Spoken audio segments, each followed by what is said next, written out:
اپنے پیاروں سے دور رہنے کا کرب وہی جانے جو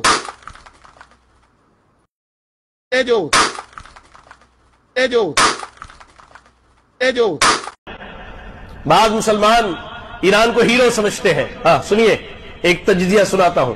کسی کو ضرورت ہے تو مجھ سے لے کر کے جائے. جذبات سے کام نہیں چلتا شریعت میں. شریعت دلیل مانگتی ہے. فلسطین کے اوپر اسرائیلیوں کا 75 سال سے قبضہ ہے. 1,40,000 مسلمانوں کو انہوں نے قتل کیا 75 سال میں، اور 50 لاکھ مسلمان وہاں سے ہجرت کرنے پر مجبور ہوئے ہیں. جی 75 سال میں. ایران نے 15 سال کے اندر، غور سے سنیں، کسی کو ثبوت چاہیے تو آ کے مجھ سے لے کے جائے، 15 سال کے اندر شام میں، عراق میں، لبنان میں، جی بڑے بڑے اسلامی ممالک کے اندر، حیران ہو جائیں گے، 1.5 کروڑ مسلمانوں کو شہید کیا انہوں نے، سنیوں کو. صرف 15 سال کے اندر 1.5 کروڑ مسلمانوں کو شہید کیا. یہ ہے نا الحرج القتل، قتل کی قتل. ارے مرنے والے کو یہ نہیں معلوم کہ کیوں مارا گیا.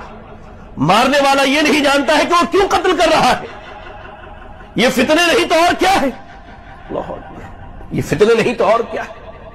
اور سنیے، صرف 1.5 کروڑ مسلمانوں کو قتل نہیں کیا ہے، کروڑوں کی تعداد میں مسلمان ان ممالک سے ہجرت کرنے پر مجبور ہو گئے.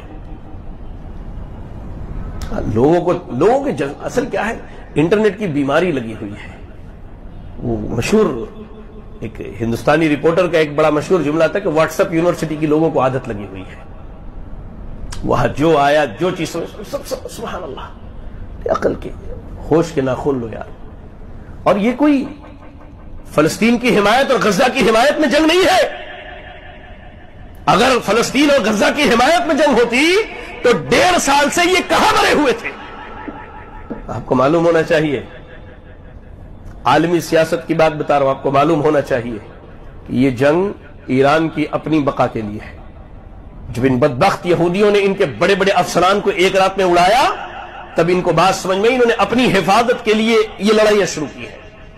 ورنہ احمدی نژاد ایران کا سابق صدر کہنے والا ہے کہ ہم نے افغانستان میں، ہم نے لبنان میں، ہم نے سیریا میں، ہم نے فلاں جگہ امریکہ کی مدد کی، اور آج امریکہ نے ہمارے اوپر جنگ مسلط کر کے رکھا ہے.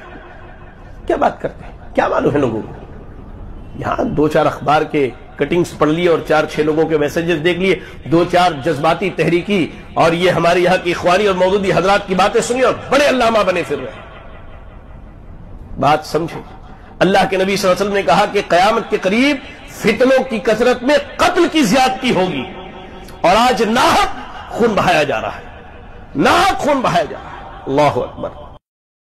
آپ یقین نہیں کریں گے کہ اسرائیل کے بعد اگر ہمارے اس ریجن میں کسی ملک میں سب سے زیادہ یہودی آباد ہیں تو وہ ملک ایران ہے. ایران میں اس وقت 25 سے 30 ہزار کے درمیان یہودی آباد ہیں، جو کہ ایران کے بڑے شہروں جیسے تہران، اصفہان، شیراز، ہمدان اور تبریز میں رہتے ہیں. آپ یہ جان کر مزید حیران ہوں گے کہ ایران کی پارلیمنٹ میں ایک سیٹ یہودی کمیونٹی سے تعلق رکھنے والے نمائندے کے لیے مختص کی گئی ہے. ایران کے شہر اصفہان میں تو ایک ایسی جگہ بھی موجود ہے جہاں پر یہودیوں کی عبادت گاہ کے بالکل ساتھ ایک مسجد بھی بنائی گئی ہے، جسے کہ مسجد الاقصی کا نام دیا گیا ہے. صرف ایران کے شہر تہران کی بات کریں تو اس شہر میں کم از کم 50 یہودی عبادت گاہیں موجود ہیں. ایران میں موجود اسی یہودی کمیونٹی کی جانب سے تہران شہر میں ایک ہاسپٹل بھی بنایا گیا ہے جو تمام مریضوں کا بغیر مذہبی امتیاز کے علاج کرتا ہے. یہودیوں کا ایران سے تعلق کوئی نیا نہیں ہے، بلکہ یہودیوں کا ایران سے تعلق 2700 سال پرانا ہے. ایران اس خطے کا وہ بڑے دل والا ملک ہے جس نے یورپ سے ہٹلر سے بچ کر آنے والے یہودیوں کو پناہ دی. اسپینش انکویزیشن سے بچ کر بھاگنے والے یہودیوں کو بھی ایران نے اپنے اندر جگہ دی. تاہم تاریخ میں کچھ ناپسندیدہ ادوار بھی گزرے ہیں، جیسے یہاں پر بہت سے یہودیوں کو زبردستی مسلمان بنایا گیا، اور 1979 کے اسلامی انقلاب کے بعد ہزاروں ایرانی یہودی امریکہ اور اسرائیل ہجرت کر گئے، لیکن اس کے باوجود آج بھی یہاں پر 25 سے 30 ہزار یہودی آباد. آئیے جانتے ہیں کہ پاکستان میں آئی ایران کی بولڈ ترین ایکٹریس ترانہ کو کیسے ہمارے جنرل یحییٰ نے اپنی عیش کا سامان بنایا ہوا تھا، اور پھر ایک روز وہ ترانہ قومی ترانہ کہلائی جانے لگی. یہ ہے ترانہ، وہ ایرانی اداکارہ جو پاکستانی فلموں میں اپنی بولڈنیس اور کم لباس کی وجہ سے پہچانی جاتی ہیں. 70 کی دہائی میں جب جنرل یحییٰ خان کا اقتدار عروج پر تھا اور ان کی عیاشیوں کے قصے عام تھے، تب ایک دن ایوان صدر سے ترانہ